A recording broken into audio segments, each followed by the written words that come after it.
이제 금천구의 고령화 정책에 대한 이야기를 좀 나눠볼 시간인데요. 예. 여기 지금 저희가 나와 있는 곳이 보린 두레주택입니다. 예.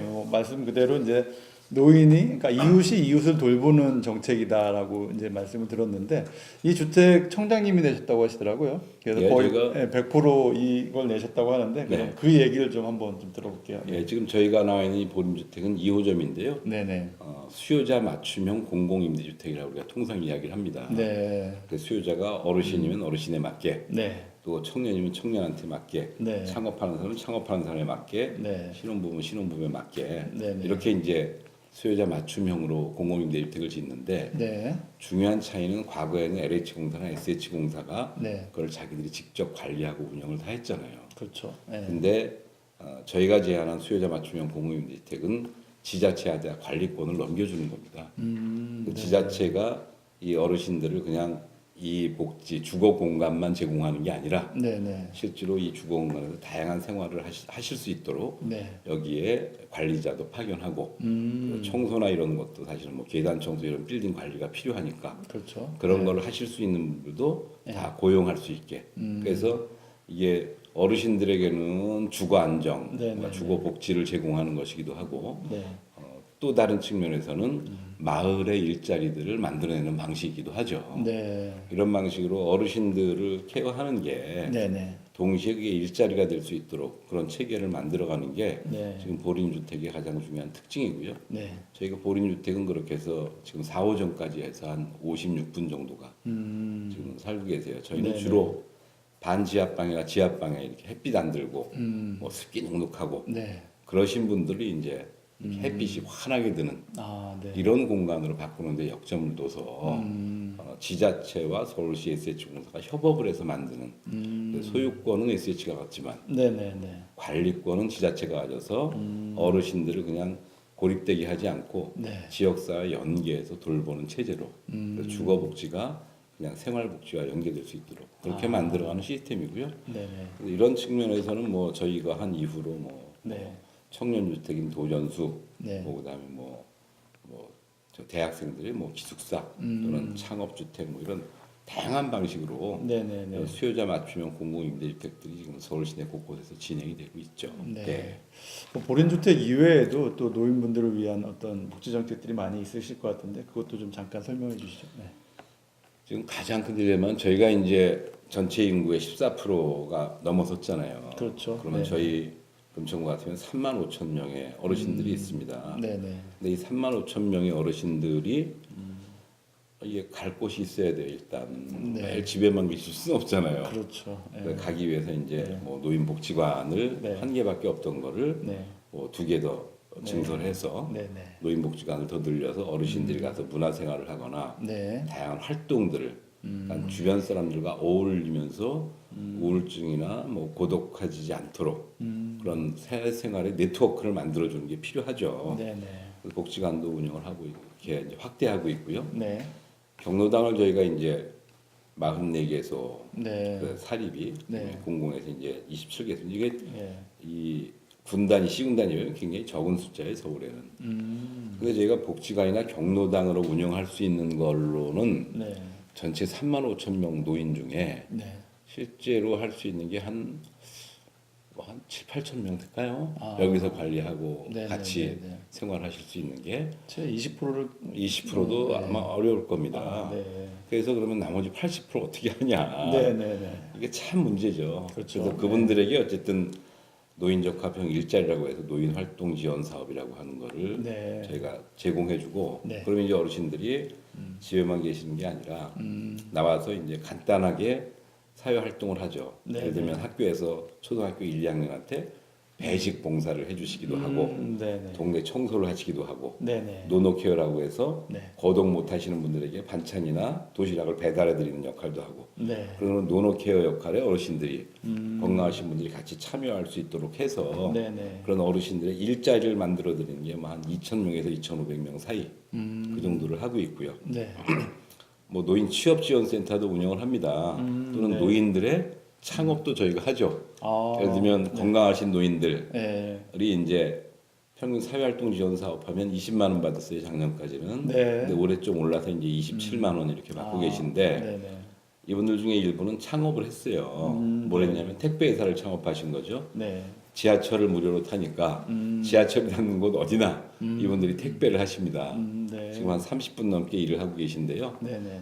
이분들이 한 달에 한 40만 원 정도 평균 그렇게 가져가실 수 있도록 대체로 네. 하고요. 네네. 복지관마다 이제 노인들이 이런 창업은 아니어도 네. 부업을 할 수 있는 그런 일자리 공간을 만들어서 네. 거기에서도 통상 한 복지관마다 한 20명씩 그런 일들을 하시고 있죠. 간해수공업 비슷한 일을.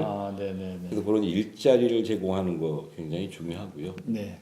또 이제 거동이 불편하신 분들 많죠. 많이 또, 계시죠. 네. 예, 힘드신 분들이 있어서 네. 뭐 돌봄 안전망들을 좀 구축해야 되죠. 치매를 조기 진단하는 거, 네. 그래서 치매를 예방할 수 있는 거 굉장히 중요하고요. 네네. 홀몸 어르신들을 뭐 노노케어를 통해서 네. 도시락이나 식사나 뭐 이런 밑반찬 배달해서 식사를 제대로 하실 수 있도록 하는 거, 네. 통장이나 찻동 뭐 이런 간호사들을 네네네. 통해서 네. 가서 이제 건강 상담 다 해드리고 네네. 그리고 혈압이나 당뇨나 이런 거 측정을 해서 네. 건강 관리를 간호사들이 찾도록 도와주고 복지 플래너가 그분들이 어려우신 일 있으면 그렇게 할 수 있도록 해주고요. 네. 최근에 저희가 이제 하려고 하는 건 뭐냐면 제가 자조 모임이라고 해서 네. 저희가 시설을 질 만한 여력이 없어요. 재정적인. 네, 그렇죠. 근데 어르신들에게 중요한 건 함께 모여서 식사를 하든 함께 모여서 무슨 뭐 조그만 뭐 하다못해 수다를 떨면서도 이런 네트워크 망을 만드는 게 중요한 거죠. 혼자 계시지 않게. 네네네. 그래서 자기 집 공간을 네. 뭐 동네 주민들 한 7, 8명 같이 모여서 네. 식사를 하시든 일주일에 3일 정도를 한 3시간에서 4시간 정도 자기 공간을 빌려주시는 거죠. 네. 그러면 12시간 빌려주시는 거면 그러면 한 달에 한 48시간? 그럼 저희가 그 48시간 임대료를 대드리는 거예요.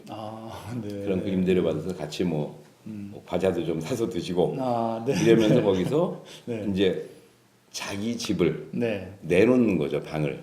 어차피 나도 혼자 있으니까 네네네. 그분도 혼자 식사할 거니까 같이 생활할 수 있도록. 그래서 이게 재가 노인 자조 모임이라고 해서 네. 그런 어르신들 간의 관계 형성을 할 수 있는 그런 사업을 내년도에 이제 본격적으로 진행하려고 합니다. 이런 네. 프로젝트들이 네. 일본이나 이런 고령화 사회를 일찍 겪은 데서는 네. 이런 프로젝트들이 진즉이 있었어요. 자기 집 부엌을 네네네. 뭐 두 사람 부부가 먹다가 남편이 돌아가시니까 뭐 식탁을 6인용으로 바꿔서 동네 사람들 쫙 오게 해서 거기서 같이 밥 먹는 거 네. 일주일에 3일 정도는 아, 그러면 서로 이제 얼굴도 알게 되고 그다음에 서로 이제 같이 밥 먹으면서 이야기도 나누고 네네. 그러면서 사실은 외로움도 없어지고 그런 네트워크나 그런 안전망들이 좀 어느 정도 확보가 되게 되겠죠. 네. 예. 그럼 뭐 이런 거 이외에 또 어떤 뭐 제도적인 것들이 마련되면 노인들의 어떤 복지를 좀 해결할 수 있을까요? 전체적으로는 네. 저는 뭐 어르신들이 65세부터 평균 한 90세 정도 이렇게 보면 85세부터 90세까지 네네. 그 20년이 넘잖아요. 그렇죠. 네. 예. 그래서 실제로 시장에서 이제 나오시는 게 55세라고 보면 네. 길게 보면 시장에서 나와서 40년 40. 가까이 상당히 30년에서 40년을 사셔야 돼요. 네. 근데 우리가 아동들은 어린이집, 초등학생, 중학생, 고등학생, 대학생까지 해서 네. 이게 단계별로 학습시키는 과정이 있어서 네. 이게 단계에 맞추어서 뭔가 적절한 정책이 제공돼요. 그죠? 그렇죠. 예. 예. 3년 단위, 그렇죠. 4년 단위. 예. 그래서 예. 6년, 4년 해봐야 네, 네, 네. 16년 동안에 4번의 단계를 거치게 돼 있어요. 그렇죠. 아동과 청소년들은. 네, 네. 근데 어른들은 65세 지나면 다 어른이에요, 그냥. 단계가 없어요. 통이네요, 통. 그냥 네. 통으로. 네. 그러니까 그 복지 정책이 누군가에겐 적합하지만 누군가에게 적합하지 않을 수 있죠. 네. 그러니까 저는 어르신들, 노인들도 노인 정책도 사실은 이게 좀 분화되는 게 필요하다는 거예요. 네. 근로 가능 노년층이 있고 네네네. 그리고 근로가 불가능한 노년층이 있죠. 네. 그리고 여유 자금이 있는 노년층이고 그렇지 않은 노년층이 있고 네네. 그죠? 네. 이게 다양한 노년층의 존재 조건이라고 하는 걸 전제로 해서 네네. 거기에 맞는 지원 방안과 정책을 마련해 주는 게 가장 급선무입니다. 네. 그래서 저는 예를 들면 근로 가능 노년층에게는 일자리를 만들어 주는 것 네. 이것처럼 중요한 게 어디 있겠어요? 그렇죠. 그죠? 단순히 노인연금 받는 거에다가 한 40만 원에서 50만 원 정도 받는 일자리, 네. 부분 일자리죠. 네네. 하루 8시간 노동하시기 힘드니까 그렇죠. 뭐 네. 일주일에 12시간 또는 뭐 하루에 5시간 일하시면서 뭐 적정 수준의 임금을 받을 수 있는 그런 일자리를 만들어 드리는 게 필요한 거고 네네네. 저는 이런 노력들이 좀 필요하고요. 네. 특히 이제 55세 이후부터는 이분들이 그동안의 사회생활의 경험이 있으니까 네. 그 경험과 지혜가 사회가 환원될 수 있는 그런 다양한 방식들이 있어야 되겠죠. 네네네. 그래서 소득은 좀 줄어들더라도 네. 그런 경제 활동을 할 수 있는 그런 기회를 만들어야 되는데 그게 50+ 센터나 뭐 이런 데가 주로 하는 거죠 지금. 네네네. 그래서 저는 그런 부분이 좀 필요하고 근로소득이 불가능한 분들한테는 네. 최저생계비 그 이상의 어떤 공적 부조가 좀 있어야 돼요. 아, 예. 네. 예를 들면 지금 최저생계비를 받으시는 분들이 네네. 지금 통상 한 50만 원쯤 받는다 치면 네. 주거 무슨 뭐 생계 뭐 이렇게 해서 한 50만 원 정도 받으면 네. 주거 비용으로 20만 원 덜렁 나가잖아요. 그렇죠. 그다음에 뭐 약값이니 뭐 이런 걸로 10만 원 나가잖아요. 네네. 정부는 50만 원 줬지만 본인이 쓸 수 있는 건 한 달에 20만 원밖에 없어요. 고정 비용들이 나가다 그럼요. 보니까, 예. 그건 사실은 부당한 거죠. 그래서 이런 분들에게는 전체적으로 주거 안정을 위해서 네. 그러니까 적은 월세를 감당할 수 있는 그런 임대주택들이 끊임없이 공급이 돼야죠. 네네네. 그래야 국가가 주는 이 현금으로 주는 공적 부조가 실제로 삶의 질을 개선하는 데 도움이 되지. 네. 지금은 자기가 받는 기초생활수급비의 절반이 그런 고정 비용으로 나가버리면 이게 무슨 도움이 되겠어요. 그렇네요. 네. 그래서 저는 그런 부분들에 대해서 조금 더 고민하는 게 좀 필요하다. 그래서 조금 아까 얘기한 대로 그런 소득 절벽 구간, 은퇴 네. 연령부터 네. 뭐 연금 수령을 하는 뭐 또는 노인으로 인정되는 65세까지 네. 한 10년간의 그 소득 절벽 구간을 방지할 수 있는 그런 노력도 좀 필요하고요. 네네네. 저는 이런 부분에 대해서 이제 기본적으로 있어야 되고 또 하나는 이제 노후가 가장 중요한 게 어르신들에게 가장 중요한 게 건강입니다. 아, 그렇죠. 건강은 단순히 어르신들의 일상 삶에 중요한 것뿐만 아니라 네. 이 전체 사회적 비용을 줄이는데 굉장히 중요하죠. 아, 그럼 네, 보통 우리가 맞습니다. 평생 살면서 네. 자기가 병원에 가서 쓰는 비용, 약값으로 쓰는 비용의 거의 80% 이상을 돌아가시기 1년 동안 다 쓴다는 거 아니에요? 네, 맞습니다. 그죠? 네, 네, 네. 그런 상황에서 네, 네, 네. 이거를 건강하게 살다가 건강 연령을 유지하다가 돌아가시는 게 낫지. 네, 네, 네. 건강 연령과 사망 연령 간의 이 갭이 크면 클수록 사회적 비용이 증가합니다. 네, 네. 이게 일본은 뭐 한 3년 4년 되는 것 같아요. 아. 건강 연령과 사망 연령 사이가. 네, 네, 네. 우리는 한 6년 가까이 된다고 그래요. 아, 그만큼 2년 이상의 사회적 비용을 우리가 다 같이 부담해야 되는 더 내고 거죠. 있는 거네요. 네, 네. 그래서 어르신들의 건강 관리 활동, 그것이 뭐 운동이든 아니면 치매 관련한 다양한 예방이나 네. 뭐 치매를 좀 늦추는 그런 활동이든 네, 그런 것들을 전체적으로 좀 건강 관리 프로그램을 증대시켜야 되고요. 네, 네. 무엇보다 이런 것들을 전체를 국가가 다 감당할 수 없으니까 네, 네. 사실은 노인 친화형, 고령 친화 산업이라고 통상 부르는 네, 네, 네. 어르신들을 주요 타겟으로 하는 네. 그런 산업들이 집중적으로 육성될 필요가 있죠. 네. 저는 정부가 이런 부분에서 좀 더 적극적으로 해야 되고요. 네. 지자체 차원에서는 그런 것 같아요. 어르신들의 일자리를 따로 만드는 게 쉽지가 않아요. 그래서 네, 네. 다양한 정책들을 좀 융합시키면서 하는 게 필요한 건데 네. 지금 어르신들은 농촌 경험이나 네. 이 힘들게 평생 일하셨던 경험이 참 많아요. 그죠? 그렇죠. 네. 예, 그래서 정말 뭐 10대 때부터 공장에 가서 일하시면서 대한민국의 이 예. 경제 발전을 이끌어오신 근면하신 어르신들인데 네, 네. 제가 최근에 이제 한동에서 도시광부라고 하는 걸 했어요. 네, 그래서 네. 재활용 쓰레기를 지금은 그냥 무분별하게 다 버렸는데 단독 저층주거지에서 55군데, 60군데 정도의 이게 쓰레기 재활용, 분리수거하는 거를 만들고 네. 분리수거 관리하는 분들을 대개 55세에서부터 70세까지 어르신들이 이 분리수거 관리를 해요. 네, 네, 네. 그래서 일주일에 3일씩 이분들이 이제 분리수거를 받습니다. 네. 저희가 이걸 1년째 진행하고 있는데 처음에는 주민들 반발도 많았지만 네, 네. 이걸 하다 보니까 네. 이게 쓰레기 분리수거율이 확 높아졌어요. 아, 일반 주택에서요? 그럼요. 아, 네, 네. 그러니까 분리수거율이 높아졌으니까 네. 이거를 업사이클링 하기가 훨씬 좋아졌죠. 그렇죠. 그죠? 네. 근데 이분들은 하여튼 60분 가까운 분이 매달 지금은 32만 원 받고 있는데 내년부터 한 40만 원 정도의 소득을 받아요. 네. 그러니까 일주일에 한 12시간 정도 일하시면서 네. 월 40만 원을 좀 받는다. 네네네. 근데 그게 나에겐 용돈도 되지만 네. 한편으로는 우리 지역의 저 네. 재활용품들을 분리수거해서 활용률을 확 높이게 되고, 네. 그죠? 그러면은 쓰레기 처리 비용도 줄어들죠 우리 입장에서는. 네네네. 동시에 지구 전체로서 보면 굉장히 중요한 환경 운동이죠. 아 그렇죠. 그렇죠. 저는 어르신들이 이렇게 사회에 공헌할 수 있는 기회를 어떻게 최대한 만들어 드리느냐. 네. 그리고 그게 사회 전체의 공공적인 목적으로 더 기여할 수 있게 끌고 가느냐. 이게 지방 정부가 정말 지혜를 짜내서 네. 만들어내야 되는 중요한 사업이라고 생각을 합니다. 네. 예. 그럼 뭐 앞서 말씀드린 대로 이런 보린 주택이라든지 또 네. 뭐 이런 제도적인 보완을 좀 하려면 거기에 따른 좀 예산도 많이 들어갈 것 같습니다. 그래서 만만치 않은 예산들은 어떻게 감당을 해야 좋을까요? 네. 크게 이제 재원을 늘리는 세입을 늘리는 방식이 있죠. 네네. 비과세 관면을 지금 최대한 정비하고 있잖아요. 네네. 그래서 비과세 뭐 관면 제도를 최대한 손질을 해서 네. 가능하면 이런 조세 수익이 좀 정상화될 수 있도록 하는 거. 네네. 그다음에 뭐 숨겨져 있던 세원을 좀 발굴해내는 거. 네. 그다음에 조세가 지금 우리가 누진 구조가 아직도 선진국 수준보다 훨씬 더 낮은 수준이어서 네. 이런 누진 구조를 좀 더 강화하는 방향으로 가서 네. 뭐 전체 세금을 좀 높이긴 해야 되겠죠. 세입을. 네네. 근데 그거보다 더 중요한 건 재정 지출의 문제입니다. 그래서 네네.